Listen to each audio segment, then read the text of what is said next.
Para esta oportunidad tenemos a la doctora Ana Neira, abogada de la Universidad Católica, coordinadora del proyecto de códigos electorales y anteriormente se ha desempeñado como, como abogada en Secretaría General del Jurado Nacional de Elecciones. Por favor, recibamos a ustedes con grandes palmas a la doctora Ana Neira.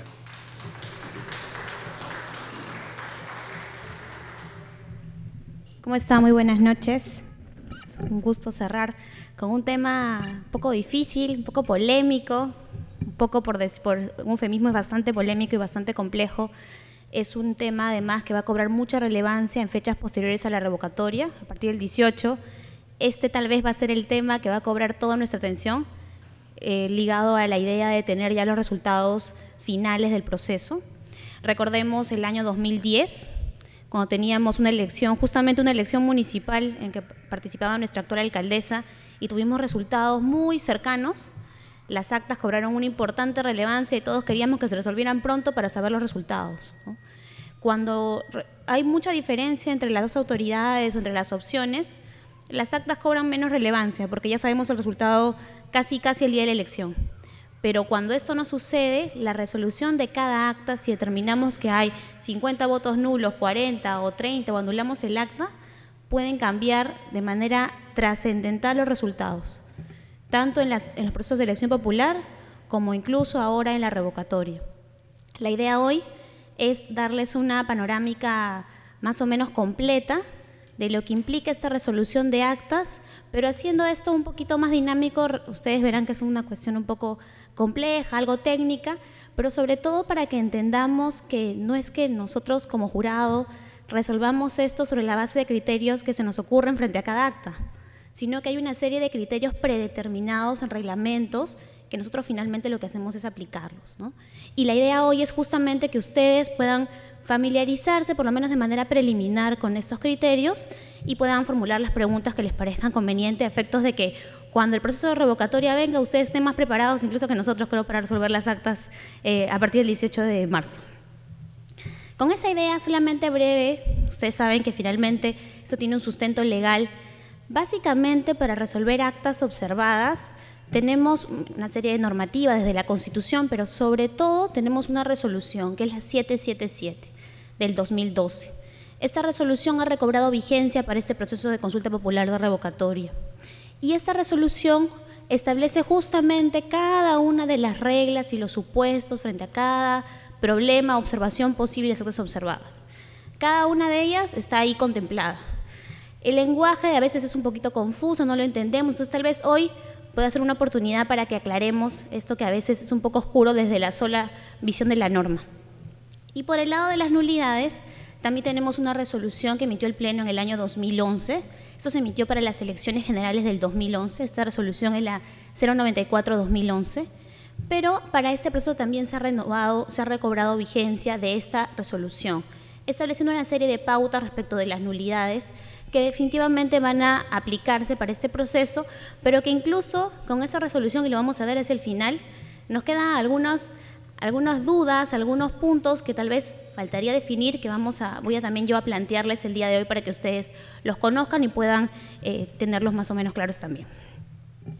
Empezamos con este primer gran tema, las actas observadas, y luego vamos a pasar hacia la idea de nulidad.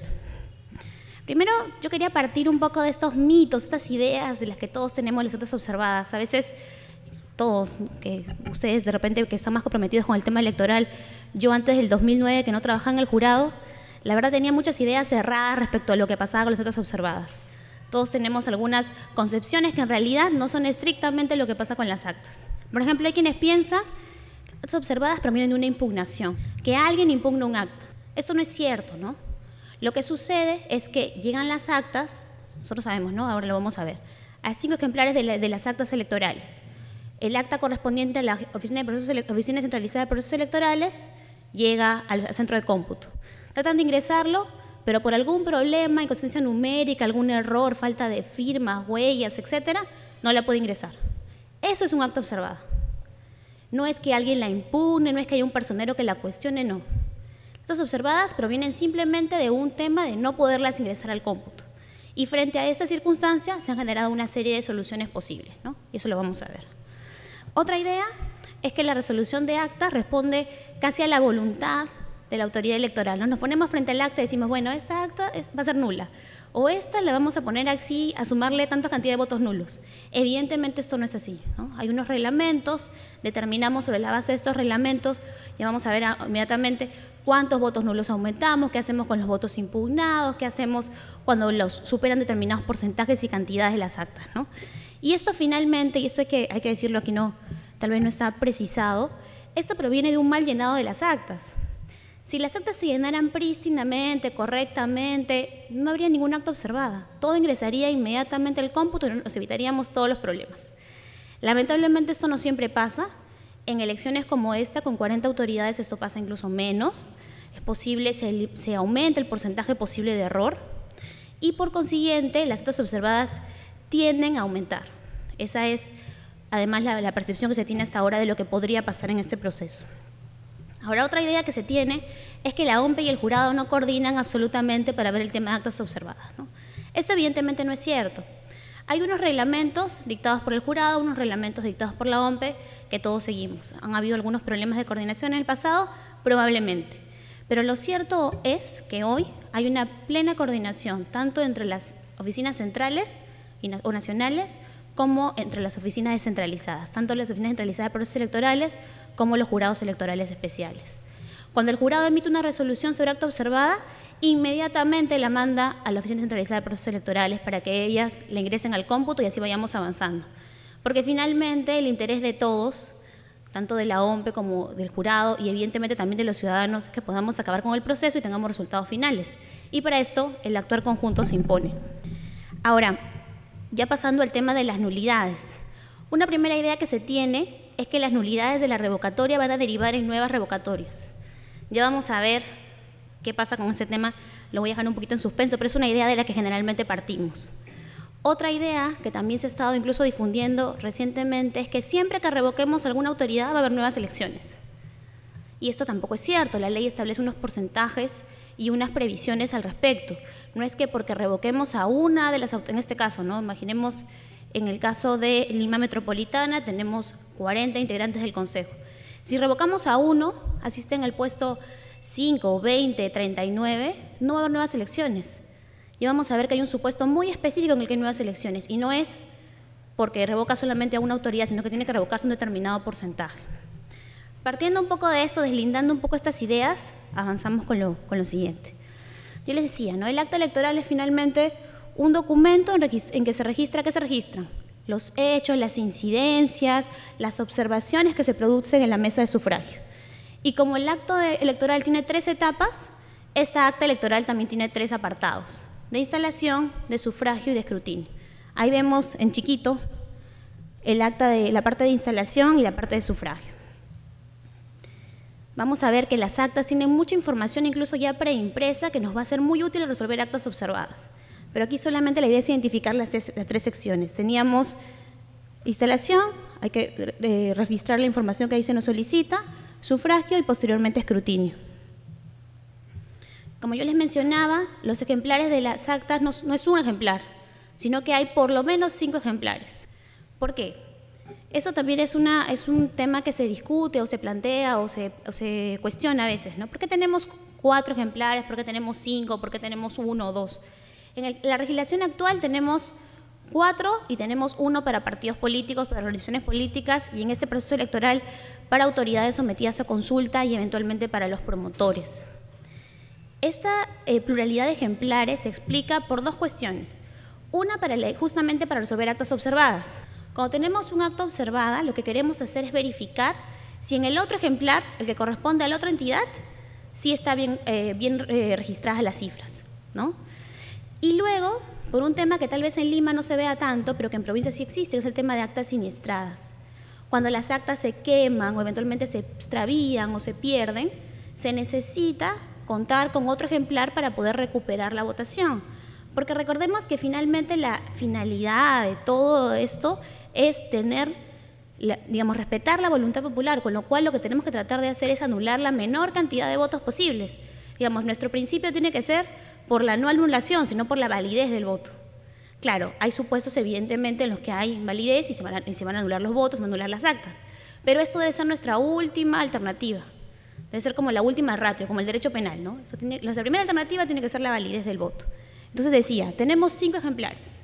1 para el Jurado Nacional de Elecciones, 1 para la Oficina Centralizada de Procesos Electorales, 1 para la OMPE, 1 para los jurados electorales especiales y 1 finalmente que reparte nuestras organizaciones políticas. Aquí la ley señala que supuestamente es uno solo de la cual obtienen copias, pero quienes han sido personeros o quienes conocen el proceso electoral saben que muchas veces los partidos solicitan incluso tener un ejemplar en ese momento, con lo cual tenemos mucho más de los 6 originales que la ley prevé. Está tratando de generar, ya esto les comento, está tratando de generar desde la reforma de la legislación electoral algún tipo de solución frente a este tema, porque claro, no queremos coartar el derecho de las organizaciones políticas a tener un ejemplar, pero también imaginemos un miembro de mesa que tiene que llenar 10 o 20 o 30 ejemplares de acta, por supuesto que se va a equivocar, por supuesto va a generar más problemas, ¿no? Entonces, se está planteando la posibilidad incluso de usar materiales tipo autocopiativos o eventualmente generar otro tipo de soluciones ingeniosas que puedan hacer que no tengamos que llenar, en este caso, no solamente 5, sino eventualmente 6 o 10 o 20 ejemplares para los partidos políticos. Pero actualmente tenemos estos. Ahora, los observados, entre comillas, son los que vienen en sobreplomo. La ODP recibe todos los ejemplares en el sobreplomo y procura ingresarlos al cómputo. Si todo está perfecto, bien calculado, no hay ningún problema, va a ingresar y no hay auto observada y todo acaba. Si esto no sucede, va a remitir esto al jurado electoral especial y el jurado electoral especial va a sacar su ejemplar celeste, va a cotejar los 2 ejemplares, el plomo y el celeste, y va a generar una resolución. Y así vamos avanzando, por eso también se puede apelar ante el Pleno, que también saca su ejemplar verde y así, ¿no? Y la OMPE tiene su ejemplar rojo para hacer la otra verificación. Eso es un poco el esquema y por eso tenemos esta pluralidad de ejemplares. Ahora, yo les explicaba ya que el auto observada no tiene ninguna impugnación, sino simplemente es problemas al ingresar al cómputo. Pero ¿cuál es el objetivo cuando resolvemos un auto observada? ¿Qué pretendemos? ¿Qué buscamos?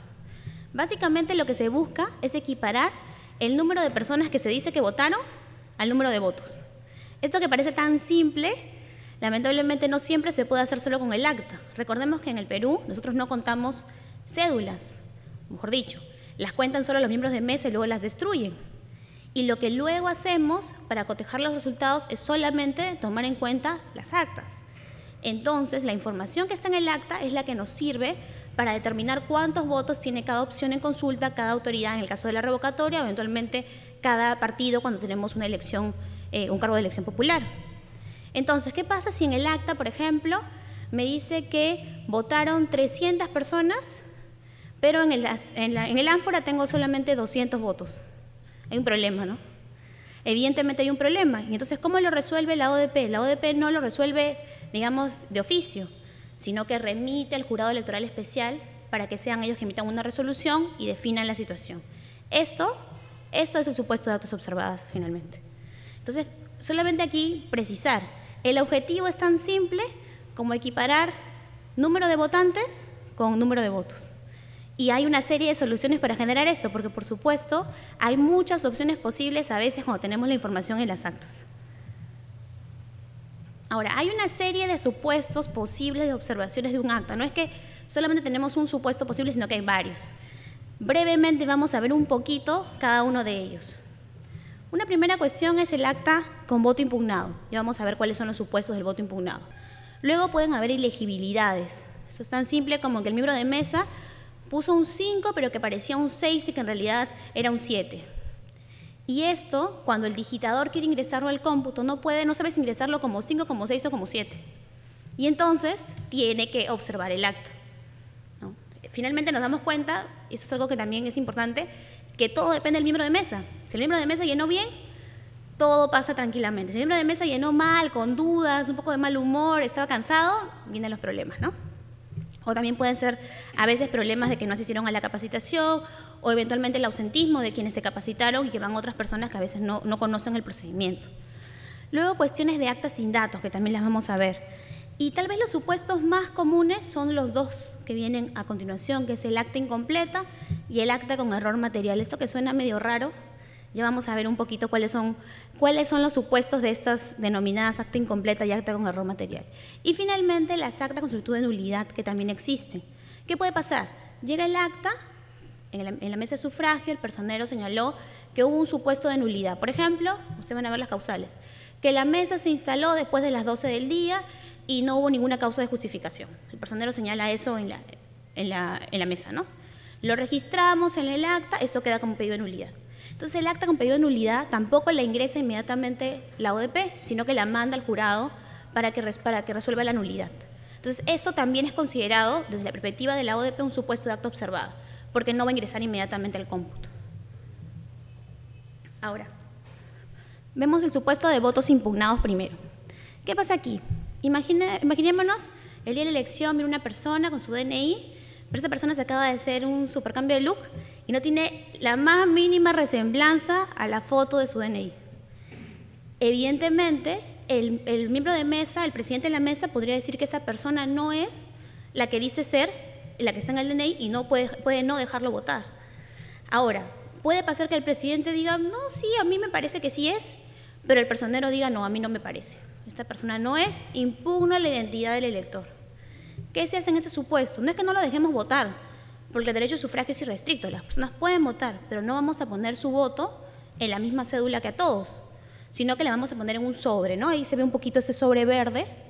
Aquí se pone el DNI y se pone la cédula de esta persona cuya identidad se está impugnando.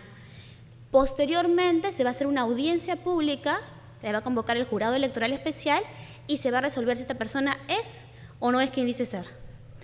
De no serlo, eventualmente se inician las acciones penales correspondientes, porque esto puede ser un supuesto de suplantación de identidad. Ahora, hay otro supuesto, que es la impugnación de la cédula. Aquí no es que nosotros cuestionemos que la persona que vino a votar eso no es quien dice ser, sino que cuestionamos el voto. Y vamos a ver ahorita cuáles son los supuestos. Esta es la cédula, no sé si ya la han visto, pero esta es la cédula que vamos a usar el 17 de marzo. Esta cédula, con 40 elecciones individuales, es la que va a enmarcar nuestra elección el día 17 de marzo y que va a hacer que votemos por una u otra opción en cada caso. Eventualmente se puede votar nulo, eventualmente se pueden dejar en blanco, pero esa es la cédula con los 40 casilleros, ¿no? Ahora, ¿qué puede pasar? En esta cédula que vimos pueden pasar muchas cosas, ¿no? Si votamos válidamente, simplemente elegimos una opción, sea por el sí o sea por el no, etcétera, pero ponemos la intersección de la cruz o del aspa al centro, o mejor dicho, dentro del recuadro. Si está dentro del recuadro, esto es válido. No hay ninguna duda. Así la cruz, como ven al final, sea una cruz extraña, que parezca otra cosa, no importa. El voto es válido siempre y cuando esté en la intersección dentro del recuadro. Pero ¿qué pasa si marco dos opciones? O si uso otra opción que no es realmente un aspa. O si marco la intersección fuera, entonces no queda claro qué he marcado. O si la cédula está rota en alguna parte. Ahí es inválido. Podría darse el caso de que el miembro de mesa no vea esa circunstancia y lo pase. Y el personero lo puede impugnar. Y cuando el personero lo impugne, eso es un supuesto de impugnación de cédula de votación. Los casos en los cuales haya votos impugnados, bien por la identidad o bien por la cédula, tampoco se ingresan directamente al cómputo de la ODP, sino que son mandados como votos impugnados al jurado electoral especial. Aquí hay más supuestos. Recordemos que el presidente de mesa de sufragio tiene que firmar cada cédula en el reverso. Si no la firma, el voto también es nulo, porque se presume que podría haber habido falsificación de la cédula de sufragio, ¿no? Porque la idea es que el presidente recibe todas las cédulas y firma todas en el reverso. Esa es una forma de garantizar que nadie quiera meter material electoral por fuera, ¿no? Y justamente esto pueda generar eventualmente cambios en el resultado. Y por supuesto hay la posibilidad de votar en blanco. Esto evidentemente subsiste y es simplemente no poner ninguna marca, ¿no? Ahora, ya les mencionaba el tema de la elegibilidad. Recordemos además que hay casilleros que tienen un color un poco más oscuro, con lo cual la elegibilidad es mucho más complicada. ¿Cómo podemos determinar si es un 5, un 6 o un 7, etcétera? ¿No? Hay números a veces no muy claros. Por eso siempre hacemos la invocación a quienes son miembros de mesa que llenen así con su letra caligrafía Palmer, para que podamos poder tener clarísimo cuál es el número que han querido poner y no tengamos ningún problema. Ahora, ya pasando a estos supuestos iniciales, tenemos dos conceptos que nos van a perseguir para la resolución de actas y que es importante tener en cuenta. Cuando nosotros veíamos el acta, al inicio, habían unas cantidades que pasaron un poco desapercibidas, pero que son muy importantes, y son estas dos. Una es el total de electores hábiles. En cada acta electoral, en la parte superior, figura esta cantidad impresa. Es una cantidad que ya la OMP ha impreso en el acta electoral. y viene una determinada cantidad que suele ser alrededor de 200 personas. Generalmente puede llegar hasta 250, en algunos casos 300, pero generalmente es hacia 200 personas. Es el total de electores hábiles. Esa cantidad es muy importante para resolver actas, ya vamos a ver por qué. Otra cantidad importante dentro de las actas es ya en el acta de sufragio. En el acta de sufragio los miembros de mesa tienen que llenar una serie de datos, de información.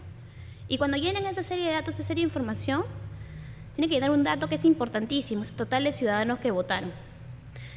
En teoría, los miembros de mesa hacen esta verificación luego de que todos han votado, con el acta padrón, cuentan cuántos han votado, determinan, votaron 200 o votaron 150. Y esa cantidad la llenan en ese apartado del acta. Ese total de ciudadanos que votaron también es una cantidad muy importante, porque va a determinar cómo resolvemos también las actas observadas. Ya lo vamos a ver inmediatamente. Ahora, viene el primer supuesto, esas actas con nombre extraño, que era el acta incompleta. ¿Qué pasa con el acta incompleta? Simplemente los miembros de mesa olvidaron este dato. No pusieron el total de ciudadanos que votaron. Este dato que veíamos aquí en el segundo, que deben poner en el acta de sufragio, no lo pusieron. Por diferentes razones, ¿no? A veces no se hace bien el cálculo, a veces se olvida, etc. No, simplemente no se puso. Esto ya es un tema de observación. Cuando los miembros de mesa no ponen esta cantidad, esas actas ya son mandadas al jurado electoral especial para que resuelva la observación. O sea, digamos, la omisión de este solo dato, que parece un dato menor, ya genera una observación del acta y genera la necesidad de emitir una resolución. Entonces, este es un primer error posible y este es el supuesto de acta incompleta. Ahora, ¿qué hacemos en este caso? ¿Cómo resolvemos el acta incompleta? Ahora, primero, supuestos en los cuales el acta realmente no es incompleta. Imaginemos que solo ponemos el número de totales ciudadanos que votaron, pero lo ponemos solo en números. No es un acta incompleta, porque sí pusimos la cantidad, solo que la pusimos solo en números. Y si la ponemos solo en letras, también funciona, está la cantidad, no es que no la hayamos puesto. Ahora, ¿qué pasa si ponemos las dos y son distintas? El reglamento ha tomado una opción sobre este tema, ha tomado una decisión, ¿no? Y lo que señala es que si hay una cifra en letras y otra en números, prevalece la cifra en números. Eso ya está definido en el reglamento. Yo sé que veo algunas caras de sorpresa, hay muchas personas que no están de acuerdo con esta decisión, pero es la decisión que ha tomado ya la norma. Entonces ya sabemos que esta es la solución que se va a adoptar, ¿no? Cuando haya discrepancia, la cantidad de números es la que va a prevalecer. Ahora, yo les decía, ahí hay un supuesto, ese que está ahí planteado en la diapositiva, yo sé que los números son muy chiquitos, pero es un supuesto de acta incompleta justamente, porque no tenemos total de ciudadanos que votaron y tenemos una cédula solamente con 6 autoridades aquí. Imaginemos un acta. Imaginemos un acta con las 40 autoridades que vamos a tener para este proceso, pero tenemos aquí una de 6. Vamos a tener que comenzar a resolver esta acta incompleta. ¿Y qué hacemos? ¿Qué es lo primero que creen que deberíamos determinar? ¿Qué número nos falta?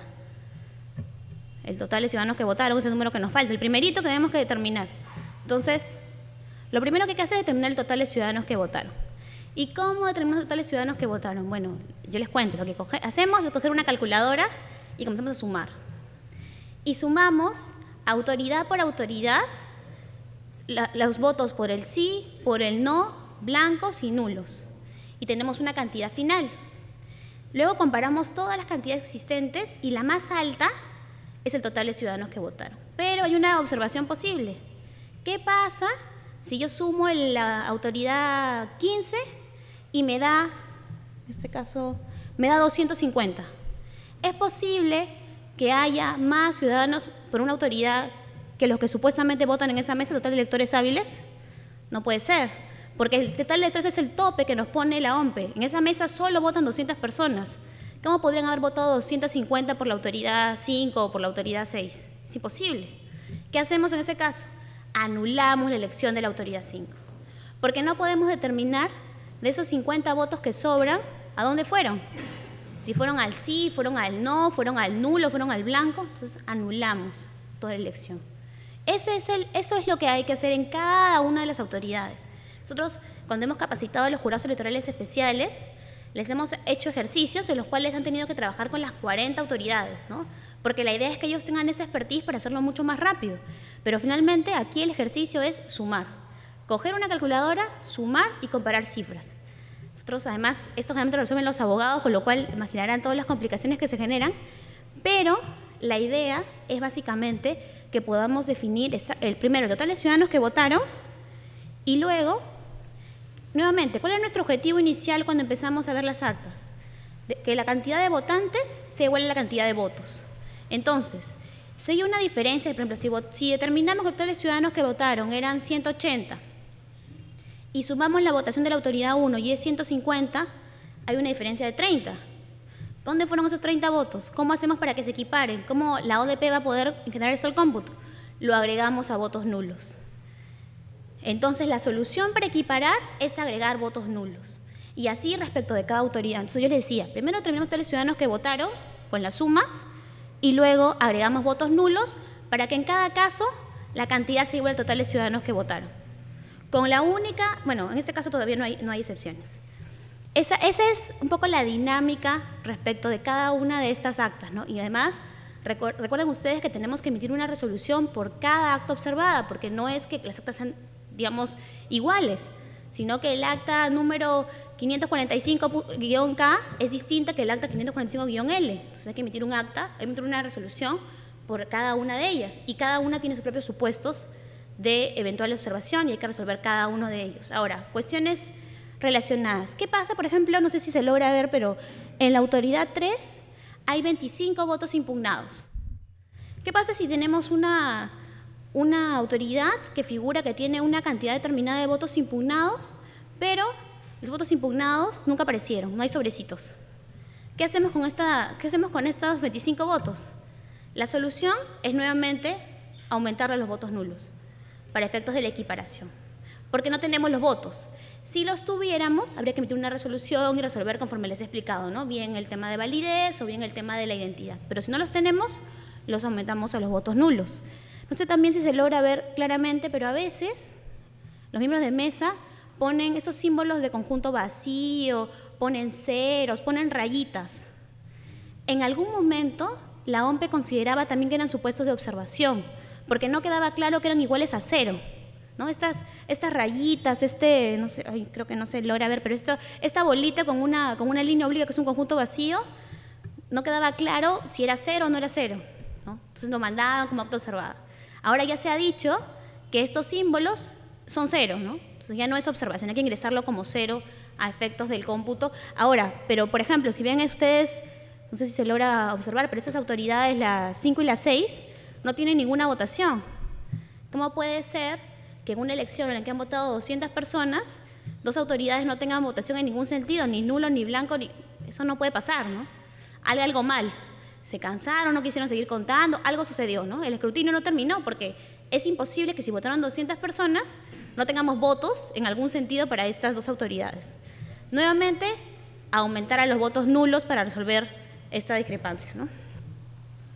Ahora, el acta con error material es muy parecida, Lo que sucede aquí, en esta acta con error material, lo vamos a ver aquí más claramente, es que sí llenaron los miembros de mesa la cantidad, sí llenaron el total de ciudadanos que votaron, y le pusieron, por ejemplo, en este caso pusieron 198, sí lo pusieron. Pero igual hay problemas numéricos, entonces comenzamos a resolver. Ahora, ¿qué pasaría? Ya lo mencionábamos de algún modo, ¿qué pasaría si los miembros de mesa señalan? Bueno, en esta mesa deberían votar 250, eso está en el acta electoral, ¿no? Pero nos confundimos y pusimos que el total de ciudadanos que votaron eran 300. Eso no puede suceder. Evidentemente no pueden votar más personas de las que podían votar en la mesa. Entonces, ¿qué hacemos? Nos olvidamos de la cantidad que pusieron los miembros de mesa. Es como que no lo hubieran puesto y la tratamos como un acta incompleta, como el supuesto anterior. Nos olvidamos de 300 y lo resolvemos como acta incompleta. Entonces, el acta con error material tiene este inconveniente solamente. Tenemos ya el total de ciudadanos que votaron, pero igual tenemos problemas en la numeración. Y entonces, nuevamente, lo que tenemos que hacer aquí, les decía yo, ¿no? Y hay total de ciudadanos que votaron, pero hay que verificar que no sea mayor que el total de electores hábiles, porque no podría ser. El total de electores hábiles es mi techo. Si supuestamente, según la OMPE, en esta mesa tienen que votar 200, no podrían por alguna fuerza de la naturaleza votar 300 o 400 o 500. Eso no puede suceder. Si el miembro de mesa lo ha puesto así, hay un problema. Y hay que ignorar esa cantidad y resolvemos sobre la base de lo demás, ¿cierto? Y luego nuevamente también vamos agregando votos nulos hasta que las cantidades se vayan equiparando. Y así, en autoridad por autoridad. Ahora, ustedes habrán visto, si han sido miembros de mesa o si han tenido oportunidad de revisarlas, que las actas tienen un casillerito que dice total de votos, ¿no? Y los miembros de mesa generalmente hacen sumas. Estas sumas, y hay que decirlo, no se toman en cuenta ni por la OMPE ni por los jurados electorales especiales. ¿Por qué? Porque muchas veces hay errores en las sumas. Entonces, lo que se ha preferido, justamente porque pueden haber errores y no todo el mundo va a hacer las verificaciones del caso, lamentablemente no siempre se va a verificar, preferido ignorar esa cantidad y resolver como si no hubiera totales, digamos, de suma, ¿no? Sino que se vuelven a hacer los cálculos, se vuelven a sumar cantidad por cantidad. Eso quiere decir que respecto de la autoridad 1, yo sumo el sí, el no, el voto impugnado, el voto nulo, todo, y determino mi cantidad. Independientemente de que el miembro de mesa haya puesto 200 votos, o 300, o 250, esa cantidad no la tomamos en cuenta. Y eso también se les explica a los jurados electorales especiales porque muchas veces hay problemas. Como la OMPE ingresa las cantidades, y son programas evidentemente informáticos que hace cálculo inmediatamente, a veces han tomado en cuenta la cantidad que está plasmada en el papel. Y por supuesto, cuando la OMPE recibe, no cuadra la cantidad, y entonces devuelven para otra resolución. Y se imaginan que si ya es complicado emitir una resolución por cada acta, si tuvimos que emitir 2 o 3 o 4 para resolver, es inoficioso. Entonces, lo mejor es hacerlo desde un primer momento para evitarnos la demora, porque finalmente, como decía al inicio, lo que todos queremos es tener resultados lo antes posible, ¿no? Ahora, ya decíamos que estos diferentes tipos de observaciones de las actas, lo que hace la ODP es mandarlo a que el jurado emita una resolución. Y ahí se ve un poquito mejor cuáles son los símbolos que se han considerado expresamente como cero. El guión, la línea oblicua, eventualmente el cero, eventualmente el conjunto vacío, todas esas opciones ya están consideradas como cero. Antes, cuando lo veíamos en el acta, la ODP, como les decía, lo mandaba de vuelta porque no se había definido exactamente cómo computarlo, ¿no? Aun cuando, de hecho, quienes son matemáticos sobre todo, quienes ven temas de matemáticos, ingenieros, siempre decían, pero es clarísimo que esto es cero, ¿no? Pero siempre tuvimos esta complicación, por eso ahora ha quedado zanjado en el reglamento. Ahora, ustedes recordarán que tuvimos algunos problemas en el 2010 por las cuestiones de las huellas, ¿no? El miembro de mesa debe poner su huella, no debe poner su huella, si no la ponen es observada, no es observada. Esto generó muchos inconvenientes, por eso la idea de la huella como supuesto de observación se ha eliminado. Ahora, ¿qué pasa con las firmas? Las firmas son los que dan certeza de la información que se está plasmando. Imaginemos un acta en que hacemos todo el escrutinio pero nadie firma. ¿Cómo sabemos si realmente el escrutinio responde a lo que alguno de los miembros de mesa ha verificado y no simplemente a 2 personas que se pusieron a contar los votos y a poner cualquier número? Eso es un potencial problema, ¿no? Entonces, lo que se ha definido es que si por lo menos en una sección del acta, recordemos que el acta tiene 3 secciones, ¿no? Instalación, sufragio y escrutinio. Si por lo menos en una sección del acta figuran las 3 firmas y luego en las otras figuran 2, o sea, el famoso 3-2-2, 2-2-3 o 2-3-2, así, cualquiera de esos supuestos, no hay observación del acta. Si, por ejemplo, hay una sola firma en una sección, una sola firma en otra sección y 2 en la otra, eso sería un supuesto de observación del acta, porque no hay forma de verificar que en todo momento ya había un colegiado para resolver. ¿Qué se hace en ese caso? El acta llega al jurado electoral especial, el jurado electoral especial saca su ejemplar. A veces sucede que el ejemplar del jurado electoral especial está con todas las firmas. Entonces se levanta la observación y el jurado declara la validez del acta, ¿no? Es la mayor de las veces, afortunadamente. Cuando no, hay que a veces pedir el otro ejemplar del Jurado Nacional de Elecciones y hacer la nueva verificación. E incluso en algunos supuestos se ha pedido los 4 ejemplares. Se han resuelto actas con los ejemplares de la OMPE, de la ODP, del Jurado Electoral Especial y el Jurado Nacional de Elecciones. Todos a la vista para determinar si había validez o no de la votación. Y esto finalmente solo por un tema de no firmar los documentos que se han llenado debidamente, ¿no? Ahora, hay lugares, tal vez eso no pase tanto en Lima en esta elección, pero ha pasado en otros lugares, en que los miembros de mesa son iletrados. Y entonces ahí la idea es, por ser iletrados, ¿hay observación? No necesariamente. Siempre los que los podamos identificar plenamente, que ellos sí pongan su huella, no hay ningún problema respecto del acta, porque así están también generando su conformidad con el contenido. Y luego, a veces sucede, ustedes, si han sido miembros de mesa, lo sabrán, que terminamos de llenar el acta y tenemos que lacrarla, cierto? Hay unos papelitos que se ponen encima del resultado, la cerramos y ya no debería haber ningún tipo de cambio de resultados ni ningún posible cuestión adicional. Pero a veces, los miembros de mesa no lacran el acta. Entonces, ¿qué pasa con ese supuesto de no lacrado? ¿Cómo podemos saber que alguien en el camino no cambió el 5 por 3, mejor dicho, el 3 por 5, o un 1 por un 9, o cuestiones similares, ¿no? La idea es que si este ejemplar del acta no está lacrado, pero ha seguido, digamos, la cadena de custodia todo el tiempo por un personal de la ODP y un personal del Jurado Nacional de Elecciones como fiscalizador, que verifican que realmente esto no se ha cambiado, entonces el acta se da por válida. Evidentemente, lo que se busca es que eso sea la menor cantidad de casos, ¿no? Sino que más bien todos tengan su lacrado que garantice que no haya ningún tipo de modificación. Ahora, esto es, rapidito, un poquito de lo que es actas observadas. Ustedes, ya cuando comience el proceso, van a irse dando cuenta de que hay muchos supuestos en que esto que yo les he hablado se da incluso conjuntamente. Hay actas, yo he resuelto actas en el 2010, hay actas en las cuales tienes ilegibilidad mezclada con error material y luego por ahí hay un voto impugnado. Entonces, los supuestos se van mezclando y, por supuesto, va complejizando la resolución de las actas, ¿no? Pero finalmente esas son un poco las reglas generales, más o menos, que son útiles para efectos de la resolución. Finalmente se dan cuenta de que la lógica es equiparar votos a votantes. Y para hacerlo, aumentamos votos nulos. ¿Por qué aumentamos votos nulos? No aumentamos votos blancos o aumentamos votos para el sí o para el no. Porque no podemos favorecer una determinada opción. Y el nulo es la opción, digamos, más neutra posible, ¿no? Es simplemente nulo. En comparación con que no podríamos saber si votaron por el sí, por el no o por cualquier otra opción, más en este proceso que tenemos 40 autoridades posibles, ¿no? Ahora, terminando esto, vamos a ver ahorita un poco de lo relativo a las nulidades. ¿Qué pasa con las nulidades? ¿Qué es esto de la nulidad de la elección? Muchas veces, y eso también vale para las actas, pensamos que cuando acaba el acto electoral ya acabó todo, ¿no? Ya todo quedó oleado y sacramentado, no necesitamos inmediatamente tener resultados y no tenemos muy claro cómo se da este resultado, pero no es tan así, ¿no? El hecho de tener resultados exige pasar por una serie de filtros. El primero es resolver todas las actas, que ya lo vimos. Y el segundo es resolver eventuales pedidos de nulidad que se hubieran presentado. ¿Qué puede suceder? Pueden presentarse pedidos de nulidad por diferentes causales. Quienes ven procesos electorales más seguidos habrán visto que en las elecciones siempre se presentan diferentes pedidos de nulidad por distintos motivos, sobre todo porque algunas de las causales son muy amplias.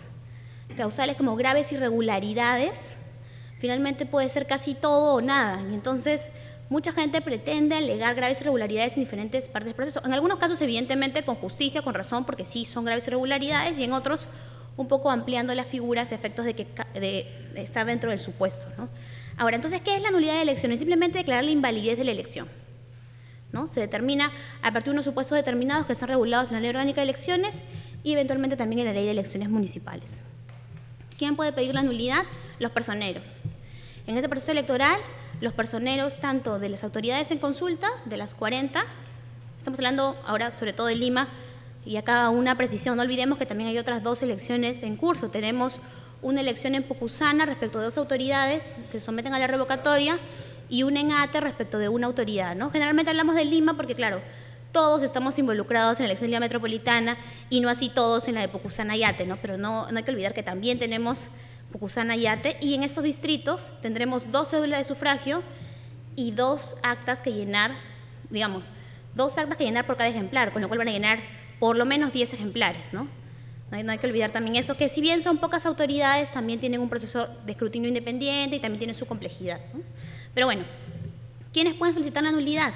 Los personeros, de las autoridades en consulta o de los promotores de la revocatoria. Tanto en el caso de Lima como eventualmente, como mencionaba, los de Pucusana y Ate también podrían presentar estos pedidos de nulidad. ¿Y cuál es el plazo? El plazo es de 3 días hábiles. 3 días desde la elección. Eso quiere decir que el 20 de marzo vence el plazo para presentar pedidos de nulidad. Y además vamos a ver inmediatamente que hay algunas cuestiones que tienen que alegarse en el momento de la elección. Por ejemplo, si la mesa no se instaló antes de las 12 del día y no hubo ninguna justificación, que es una nulidad que está contemplada en la ley, hay que decirlo en ese momento. Los personeros tienen que alegarlo en ese momento, en el momento de la instalación. Porque si no lo dicen, pierden su oportunidad. Porque las nulidades se tienen que deducir en la primera oportunidad que se tenga para hacerlo. Entonces, si yo, personero, de determinado partido, estaba en la instalación de la mesa de sufragio y no cuestioné que se instale después de las 12, ya perdí la oportunidad de cuestionarlo posteriormente, porque es un hecho ocurrido en la mesa de sufragio. Y esto lo vamos a ver también ahora. Entonces, aquí hay dos, digamos, grandes supuestos de nulidad. Uno, respecto de la mesa de sufragio, lo que puede ocurrir en la mesa, su instalación, vamos a ver los supuestos. Y otro, por hechos externos a la mesa de sufragio, cuestiones que ocurren, generalmente tienen que ver con actos de violencia, eventualmente de intimidación, incluso destrucción de material electoral también podría ser un supuesto en algunos casos. Entonces, aquí tenemos, líneas generales, cuáles son los supuestos. Primero, la instalación que ya conversamos, ¿no? Instalación después de las 12, pero sin justificación. O sea, imaginemos que por alguna razón se justificó que la mesa se instalara después de las 12. Eso no es causal de nulidad, ¿no?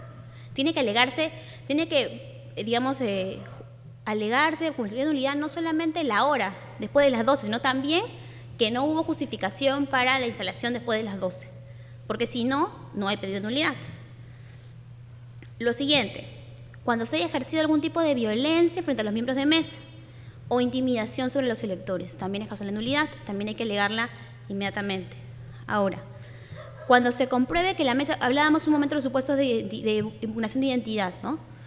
Imaginemos que llega una persona con su DNI y no está en el padrón, y sin embargo la mesa lo deja votar. Esto no puede pasar. Las personas que no están en el padrón no votan.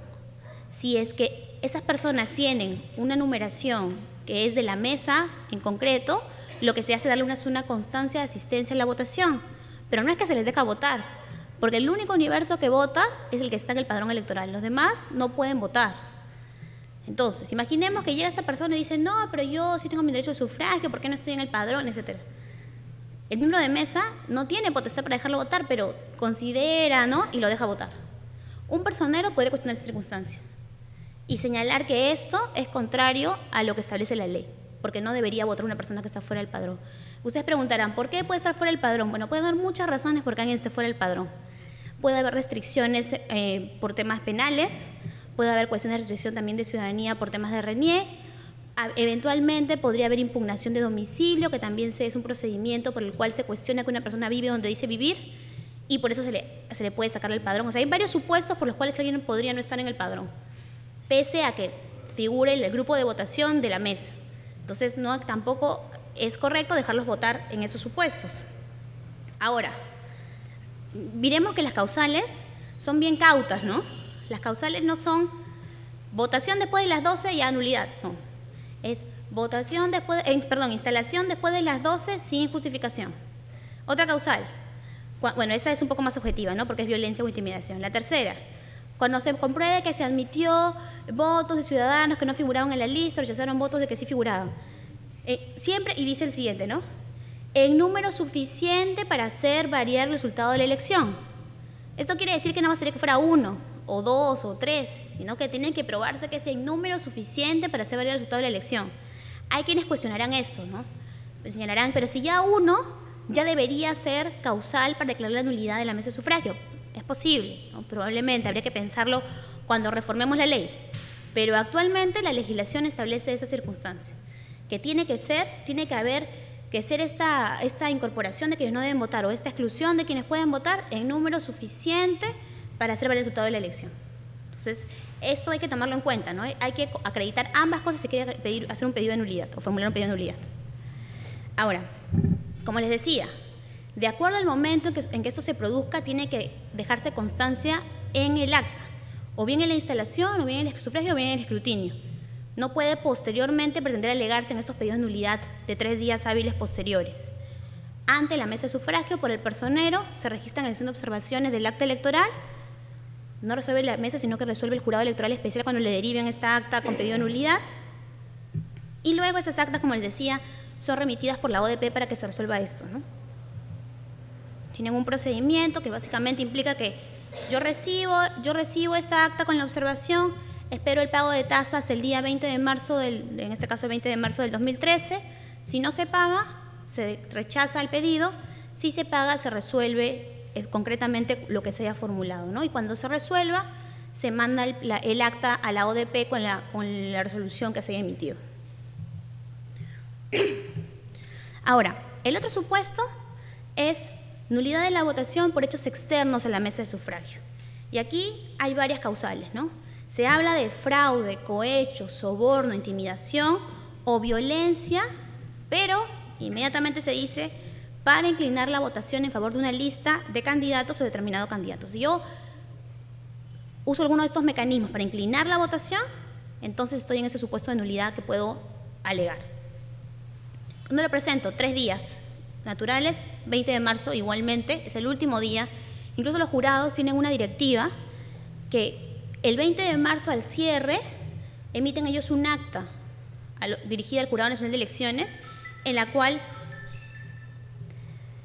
no se preocupen, emiten un acta ante el Jurado Nacional de Elecciones en la que le dicen se presentaron 5 pedidos de nulidad o 6 o 4 o 3 y sanean el proceso. Lo que se presenta después del 20 no, digamos, se emite una resolución, pero se va a decir que es extemporáneo, porque el 20 vencen todos los plazos de pedidos de nulidad. Igual, el procedimiento tiene el jurado un plazo para resolver. ¿Y qué pasa en este caso de la violencia, de la intimidación? No resuelve solo con el acta, sino que nosotros, como saben, el jurado ejerce función fiscalizadora en el proceso electoral. La idea es que se pide el informe de fiscalización para que el fiscalizador diga si efectivamente hubieron en la zona actos de violencia, intimidación, soborno, fraude, cohecho, etcétera, ¿no? Esto sobre todo, bueno, en Lima va a ser bien centralizado, eventualmente en Pucusana y Ate. Imaginarán ustedes que en las elecciones, cuando son a nivel nacional, sobre todo en elecciones regionales, es mucho más complejo, ¿no? Y los pedidos de nulidades son de zonas muy alejadas y alegan actos de violencia. Entonces, nosotros, evidentemente, los funcionarios del jurado no es que estemos todos presentes en todas las elecciones, entonces necesitamos que el fiscalizador nos diga si efectivamente en este pueblo, ubicado en tal distrito, en tal departamento, en tal provincia, si hubo un acto de fraude, cohecho, soborno, etcétera. O nos diga, no, en realidad no hubo absolutamente nada que afecte a la elección, no hay problema, ¿no? Con este informe, el jurado electoral especial emite una resolución. Resolución, además, que puede ser apelada ante el pleno del jurado. Entonces, aquí un poco para resumir los supuestos. Tenemos problemas en la instalación de la mesa, fraude electoral y soborno, violencia hacia los electores, conflicto entre el padrón electoral y los votos. Es todo lo que hemos ido viendo. Pero hay un supuesto que es tal vez un supuesto complejo, porque es un supuesto que no queda muy claro, yo sé que hay que decirlo, no queda muy claro cómo se aplica la revocatoria. Es un supuesto que está regulado en la Constitución, en la Ley Orgánica de Elecciones y en la Ley de Elecciones Municipales. Y es la famosa nulidad por la suma de votos blancos y nulos.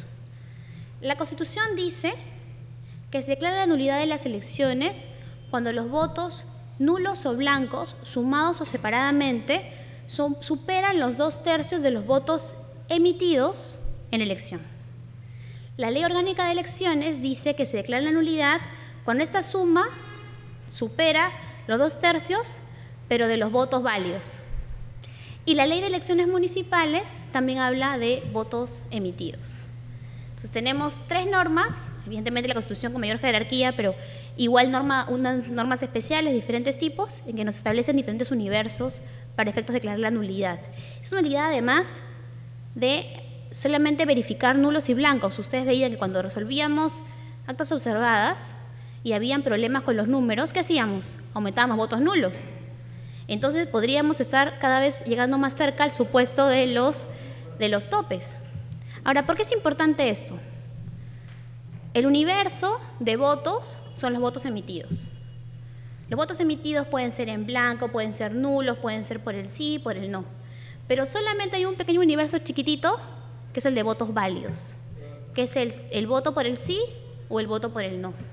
Entonces, si calculamos estos 2/3 respecto de votos válidos, tenemos un universo más chiquito, con lo cual tenemos menor cantidad a la cual hay que llegar para declarar la nulidad.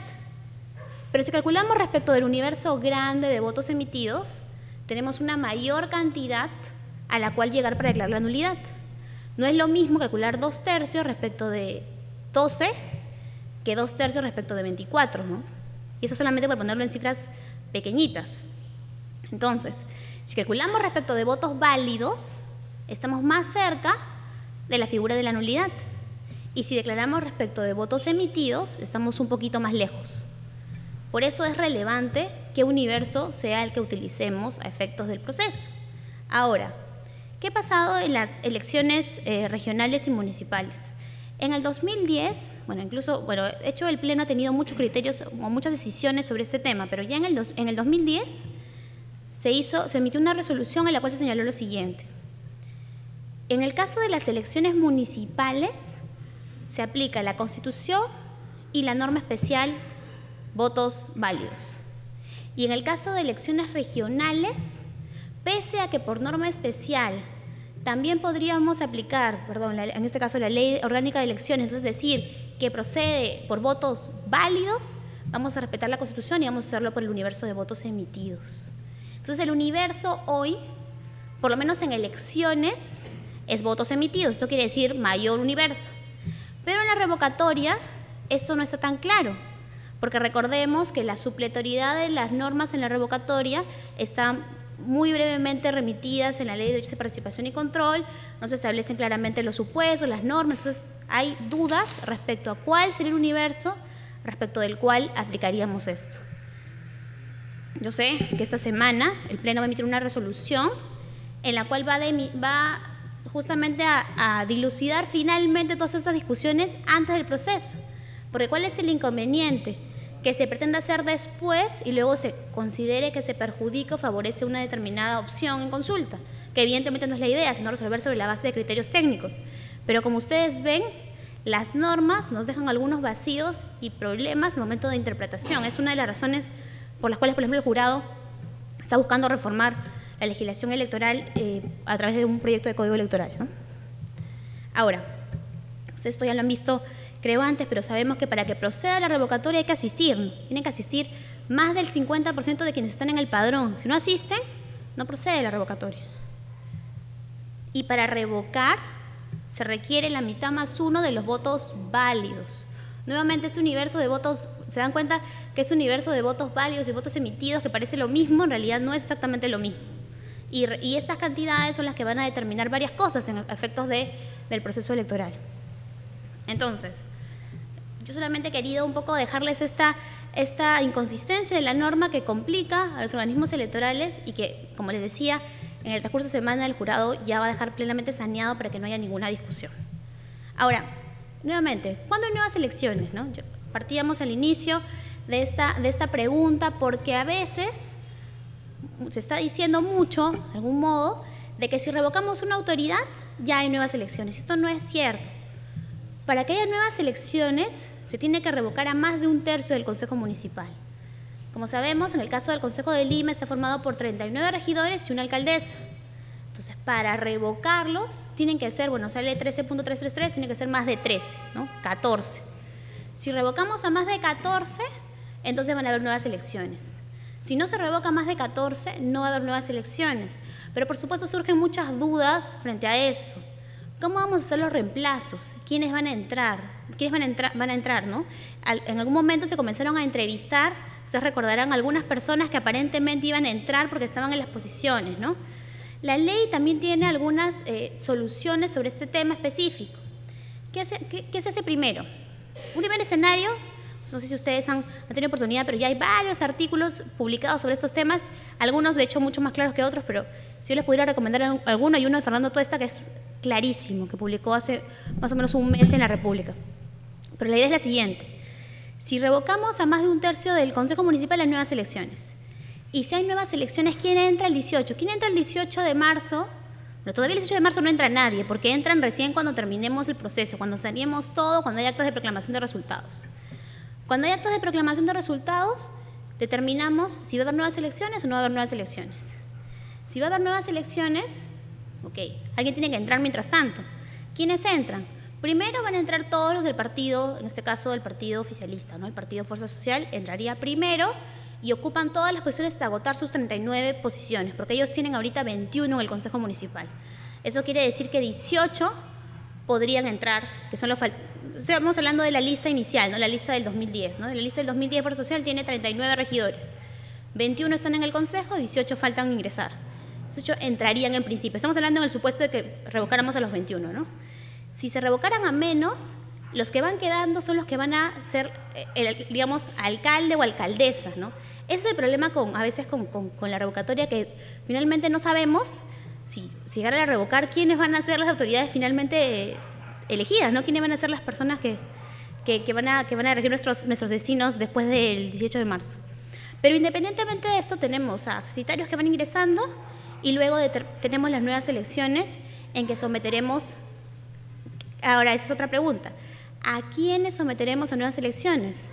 Sometemos a nuevas elecciones a todo el Consejo, a los 40, estamos hablando de un supuesto en el que hemos revocado a más de 14 regidores, ¿cierto?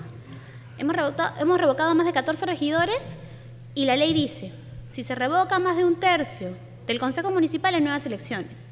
La pregunta es, ¿estas nuevas elecciones son de todo el Consejo o solo respecto de los 13 o 14 revocados? Ahí hay mucha discusión, no es tan claro como decir todos, porque en el año 2009 el Pleno generó un criterio en el cual señalaba, bueno, antes, tal vez en orden primero, antes del año 2009 el criterio era lo que ustedes estaban mencionando, revocamos a todos, ¿no? La idea de la norma es que se sometan nuevas elecciones a todas las autoridades que se han sido sometidas a la revocatoria. Post 2009 la idea cambió. Se señaló que solamente se iba a someter a nuevas elecciones a aquellos que hubieran sido revocados. En este caso que planteamos un momento, a los 14. Pero por supuesto esto genera problemas. Recordemos cuál es el mecanismo de elección de las autoridades municipales. El mecanismo de elecciones, hay dos posibles, ¿no? Cifra repartidora, en el cual determinamos por cantidad de votos quienes entran y van repartiéndose digamos, las posiciones, los escaños. Y luego tenemos premio a la mayoría, que quiere decir que le damos la mitad más uno de las posiciones en el Consejo Municipal a quien tenga mayor votación. ¿Y por qué hacemos esto del premio a la mayoría? Para garantizar gobernabilidad, para que el que gane tenga la mitad más uno del Consejo. Eso está en la ley, ¿no? La idea es que esta persona tenga pues un consejo con el que pueda trabajar y no un consejo, digamos, adverso o complicado. Si sometemos a nueva elección solo a los revocados, podemos cambiar trascendentalmente las mayorías en el Consejo Municipal. Y esto evidentemente puede generar complicaciones. Sabrán ustedes, y ya lo veremos, qué pasa el 18 o qué pasa después del 18. Pero hay muchos escenarios posibles. ¿Qué pasaría, por ejemplo, si no revocamos a la alcaldesa, pero revocamos a todos sus regidores? Evidentemente, su peso político se va a ver de alguna forma afectado por esta circunstancia. Entonces, la valoración que tenemos que hacer respecto a esta institución también implica esto, ¿no? Entonces, es algo que yo los animaría también a ponerse a pensar cuando tomemos una decisión en esto, sin ánimo de favorecer una posición o la otra, pero sí para pensar qué repercusiones posibles puede tener para nosotros uno u otro escenario, ¿no? Ahora, la pregunta del millón. Imaginemos que ya dilucidamos, nos pusimos completamente de acuerdo en lo de votos emitidos, votos válidos, todo. Y hubo nulidad de la revocatoria, ¿no? Porque hubo más de 2/3 de votos sumados o blancos o separadamente, nulos o blancos sumados separadamente que se habían dado en la elección. ¿Tiene que haber una nueva revocatoria? Ustedes recordarán que cuando hay nulidad en las elecciones, hay elecciones de autoridades municipales, por ejemplo, hay nuevas elecciones. Hay un distrito en Ancash, que se llama Huacachi, en el cual se hicieron elecciones 4 veces para elegir autoridades desde el 2010 hasta el año pasado. Por diferentes razones se anulaban. Había destrucción de material electoral, la gente no iba, diferentes temas, y se anulaba la elección. Anulábamos nueva elección y estuvimos varios años. La pregunta es, si hay nulidad de la revocatoria, ¿hay nueva revocatoria?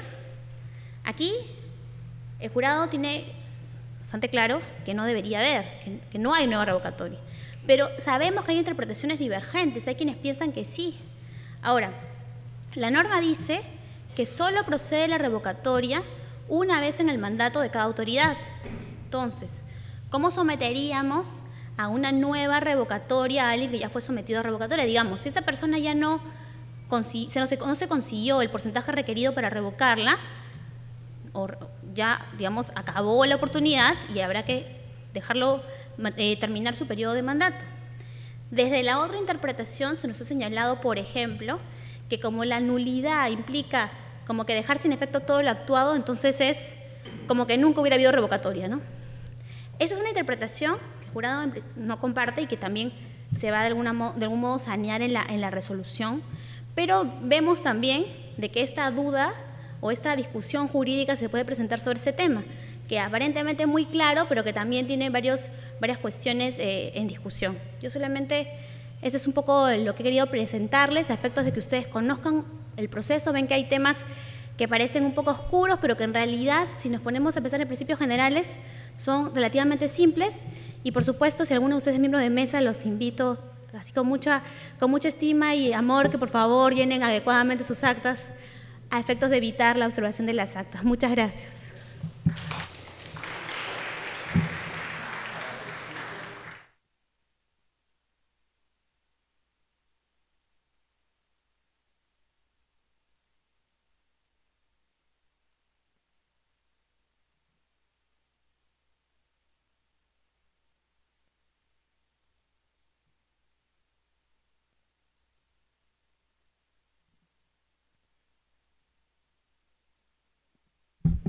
Voy a ir leyendo un poco rápidamente a efectos de ir. Por ejemplo, aquí hay una pregunta que dice, ¿impugnamos la cédula o el voto? Si impugnamos el voto, entonces ¿podemos impugnar 40 veces una cédula? Esta es una pregunta que no todo el mundo tiene claro, incluso por ahí me han dicho que algunas capacitaciones tampoco la tienen muy claro, no del jurado, por cierto.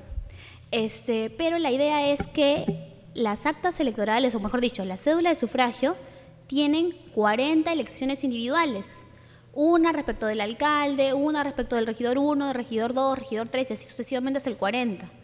Eso quiere decir que yo podría marcar mi voto válido en la 1, la 2, la 3, la 4 y la 5 y luego dejar todo en blanco, o luego poner una raya y anular toda mi votación posterior. El determinar la validez de la marca es respecto de cada elección individual, no en total. Ahora, había algunas dudas al respecto. Por ejemplo, imagínense que alguien firme la cédula. ¿Esto qué anula? ¿Las 40 elecciones, digamos, las 40 elecciones individuales o solamente una elección? Yo personalmente pienso que anularía todo, porque como el voto es secreto, estamos identificándonos dentro de la cédula y entonces debería anularse toda la cédula. Luego la otra pregunta era, ¿y si alguien pone palabras, a veces saben que a veces las personas ponen diferentes tipos de insultos o cuestiones así? Imaginemos que la ponen, pero lo ponen en el casillero 5. ¿Esto anula solo el casillero 5 o anula toda la elección? Esto es discutible y los miembros de mesa probablemente resuelvan distinto y yo supongo que también los personeros van a querer impugnar esa decisión. Pero en principio son 40 decisiones individuales, pero vemos que hay casos límite en los cuales hay un poquito de duda por lo menos respecto de si anulamos o no. Por supuesto que si alguien marca bien los 10 primeros casilleros y luego pues pone una marca, así una X total a los siguientes 30, en principio los 10 primeros deberían ser válidos. Pero, nuevamente, ahí nos vamos también a tener que ver el criterio de los miembros de mesa que van a tomar una decisión al respecto. Y eventualmente los personeros que van a estar al tanto y van a hacer van a emitir sus impugnaciones al respecto, ¿no? Ahora dice, no me queda claro cuándo se declara nula la revocatoria. ¿Votos emitidos sobre el total de votantes? Claro, los votos emitidos es el cómputo de las cédulas, ¿no? Los votos emitidos, recuerda la cantidad de cédulas que tenemos, determinamos los votos emitidos. Ahora, hace un ratito conversábamos, tenemos votación individual de 40 autoridades. Los cómputos de las nulidades también son individuales, por lo menos las numéricas. Entonces, esta suma de los 2/3 de votos blancos o nulos sumados o separadamente a efectos de declarar la revocatoria, la nulidad, es respecto de cada autoridad, no como un todo. Porque recordemos que uno puede marcar válido el primer voto, válido el segundo, pero podría marcar nulo todos los casilleros posteriores. Y entonces, de acuerdo a eso, ir computando los votos nulos o blancos para la revocatoria. Entonces, el tema es que se hace el cómputo respecto del voto emitido, pero respecto de cada una de las autoridades de las 40 para los temas numéricos, ¿no? Ahora dice, ¿qué pasaría si de la cédula está marcada la opción para algunas autoridades y para otras están escritas unas frases? Bueno, ya lo vimos. ¿Hay alguna resolución al respecto? La OMPE ha dicho en la TV que si está tarjada toda la cédula se anula. Evidentemente, no está tarjada toda la cédula se anula. La duda es qué pasa si afectamos solo algunos casilleros y no otros, ¿no? En principio, como son elecciones individuales, yo personalmente creo que deberíamos mantener la validez de las elecciones que se puedan mantener su validez. Es decir, si marqué bien del 1 al 20, pero luego hice alguna marca a partir del 21, el Rule 20 debería valer como válido, debería considerarse como válido, ¿no? Pero esto, evidentemente, no hay una resolución porque es un tema casi casuístico, que se va a resolver casi cuando tengamos la cédula en mano. Evidentemente, lo que quisiéramos todos es que o dejemos en blanco o anulemos claramente para efectos de no tener dudas, ¿no? O si no, marquemos sí o no, digamos, opciones, sí o no, pero claramente definir qué es lo que se quiera marcar, ¿no? ¿Cómo se traduce cuando preguntas con cuántos votos es revocada una autoridad municipal? Claro, la idea es que cuando tengamos los resultados, los actos de proclamación de resultados, vamos a determinar que una autoridad determinada tuvo determinados cantidad de votos por el sí y otra por el no. Cuando verifiquemos que la cantidad de votos por el sí es el 50% más 1, la revocatoria se declara. Esto quiere decir que la autoridad sale. Si no es así, la autoridad permanece. Esto es lo que implica el hecho de saber que para que se declare la revocatoria tiene que haber el 50% más 1 de los votos válidos. Ahí solo computamos sí y no.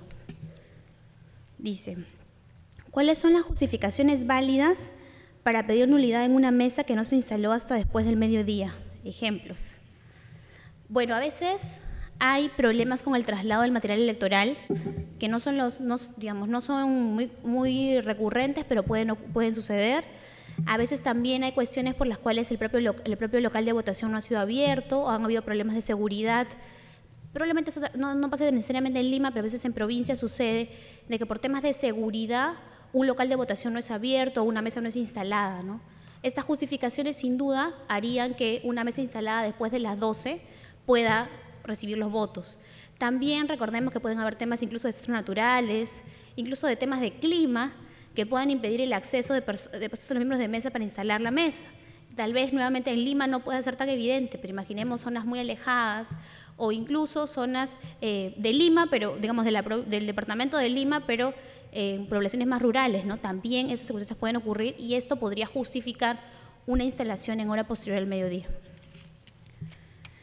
Dice, si en el acta electoral observada faltan votos, excede la cantidad de electores. No me queda muy claro a qué se refieren, pero la idea es que, entiendo más o menos, que si, por ejemplo, decimos que el total de electores hábiles es de 200 y por alguna razón en la mesa de sufragio señaló que votaron en esa mesa 300, eso excede la cantidad de electores, ¿no? Entonces, ¿qué hacemos? Simplemente nos olvidamos de la cantidad que puso la mesa de sufragio, es como que no existiera. Y resolvemos sobre la base de como si fuera un acta incompleta. Determinamos totales ciudadanos que votaron, hacemos las sumas que ya ustedes más o menos conocen y sumamos los votos nulos a cada autoridad para equiparar, finalmente el objetivo es equiparar número de votantes a número de votos. Dice, si revocan a la alcaldesa, ¿cuánto tiempo la reemplaza el que sigue? ¿Habrá nuevas elecciones? Bueno, habrá nuevas elecciones si es que se revoca más de un tercio del Consejo Municipal. Y ¿cuánto tiempo permanece el que sigue? Dependerá de los escenarios. Si no hay nuevas elecciones, esta persona se va a quedar todo el periodo de mandato de la alcaldesa, ¿no? Hasta que concluya. Si es que hay nuevas elecciones, dependerá cuándo se convoquen las nuevas elecciones, cuya fecha todavía no está fijada. Cuando se convoquen, hasta ahí llegaría el mandato de esta autoridad accesitaria, ¿no? Sí, he contestado. Creo que ahora sí he contestado todas sus preguntas. Muchas gracias.